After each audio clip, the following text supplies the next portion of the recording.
So much has happened in the world and the news and everything else. So I thought let's start off with the most important story there is. JK, it's not really the most important. I just find this to be so fascinating. And it's Austin Butler. Now, everyone knows the movie that he did, Elvis, and this guy apparently had to train for this role for like 3 years. It's insanity. Really just becoming Elvis. And, 3 years is a long time. It took me like 3 days. So I was much faster with it. But for everybody, they got to do what they got to do. So his voice changed. As he was getting ready for the role, he really, made himself into Elvis. And Elvis didn't talk the way this guy from California talked. Apparently, he was meeting with like this, like, not even really like a voice coach, more like an accent coach. And the guy was saying that they would meet 3 to 4 hours a day, 5 days a week for 9 months. Singing as well. He had to sing like Elvis. Like it's insane. A quote from an article I was reading about it. Learning an accent is really hard even before you get to the level of the idiolect, a term that refers to the way that an individual person speaks.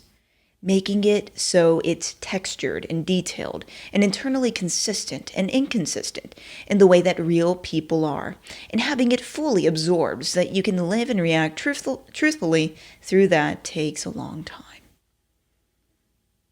It's crazy. It's crazy to try to sound like somebody else. I've been trying to sound like somebody, this one actress. I've seen her on so many different shows. If I remember, I'll put, I just don't remember her name. I'll put it up. But she has this very like low voice, and I love it. I love her low voice because high pitched voices are the worst. So I thought it'd be kind of fun to play a clip of what he sounded like before really prepping for Elvis, and then after doing the Elvis role. So don't worry, this is pretty short, but like I said, I found it to be pretty interesting. So remember, first part of this before, second part after.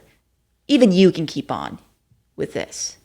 Town, and I was really late to the meeting, but they waited, and so I was kind of the only person there. So it just, all the stars felt like they were aligning. Even though I was late, and I hate being late, it was like it felt special. It was kind of, I didn't expect that he would feel that type of fear, and so that was really liberating for me to know that all of the pressure that I was feeling, the responsibility and the fear that I had was okay, So because he was feeling. Do you hear it? I'm going to be honest with you. The way people were talking about this, I thought it was going to be a lot worse. I thought it was going to be like way more dressed, like, hey, I'm a Elvis, there ain't nothing but a... I don't know why I'm doing this, by the way. I'm embarrassed of myself. And so for sure, you could see that he's taken some of this on. But he didn't sound like that different before. So I think people are being a little critical. But it's crazy. It's so crazy how this can happen. And, there's always those people out there, like, especially females, but there's becoming more and more guys that are this way. They have that, like, what's it called, like, vocal fry. And so, yeah, what do they talk like? Hey, I'm Sarah, and I just, like, talk like this. And it's awful. Nobody likes it. Nobody wants to hear it. Not even me. Now, Stephen Colbert, the late night host, he was raised, I think, in Carolina, South Carolina. And he, the voices there, the accents there, they can tend to be a little bit more with the Southern drawl. And he said that he really fought against that. And believe it or not, I actually can relate. I was raised in a very small Texas town, and I started, attending school there in pre-K. So very easily could I have just picked up the accents that I was hearing around me from my peers, and just had, I'm Sarah Sloan. How are you? Oh my gosh, that's so crazy. I could talk like that easily. And I don't even remember what grade I was in, but I remember Being in a class, hearing one of the very country boys talking, and he was talking about his homework and just how crazy hard it was and all that. And I remember thinking, I don't want to sound like that. And the thing is, like, I don't even know where I had that influence. I don't even know where, like, nobody was saying, you don't want to have a Southern accent because people tend to think you're a little bit dumber if you sound that way. I don't even know where that came from, but something inside of me was like, don't talk like that. Sound different than that. And so I actively fought against it. So I wouldn't say, I'm fixing to, oh my gosh, what's going on? I just wouldn't do it. And I would really go against the grain. Now, if I had a country accent, like, I'm still valuable in the eyes of God, but I'm just glad I don't. I don't want one. I love hearing them, though. I think they sound awesome. It's cute. It's like a cute accent. But yeah, it's just not for me. I never felt like I wanted that personally. And then this is Austin Butler on the Graham Norton show. And so he's being asked about, yeah, like, seems like you can't get rid of this voice. And then he's talking to, Austin Butler is saying, well, yeah, my agent was saying that this is something that people are really talking about. And like, am I phony? Like, what's going on? And so I'll let him finish the rest of his statement. It made me self-conscious for a second because I thought, am I being phony? Is this not my voice? And then I thought, no, I'd have to think consciously to not talk how I am right now. But my voice sounds different when I talk to my dog or when I talk to my dad or when I'm here right now. You know, we all have different bits of ourselves that we're releasing. But when I was really questioning it, I thought, okay, for one thing, I'm older now. Maybe sometimes I have a Southern twang, but I don't think this is Southern. If I tried to sound like Elvis, I would sound very different right now. Don't do it. Yeah, I'm not gonna, you'd have to pay extra for that. Yeah, I thought he brought up a good point. You know, he's much older now.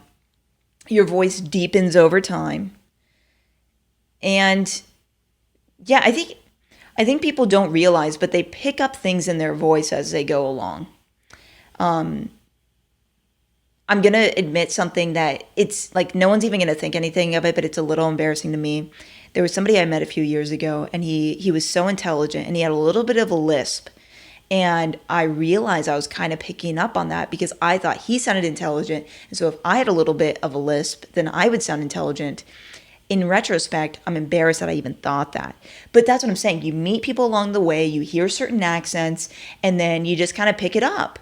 But yeah, the fact that that's how he speaks and he doesn't even have to think about it, then I guess that is who you are. But that's what I'm saying. Like whenever I was in school, I could have just gone with the flow, but I didn't. I actively fought against that in my mind every day. I even had another friend, so I know I'm talking about this a lot. It's for whatever reason, I really like voices and talking about them. I have another friend, and she went to college in Europe. And specifically like the UK region.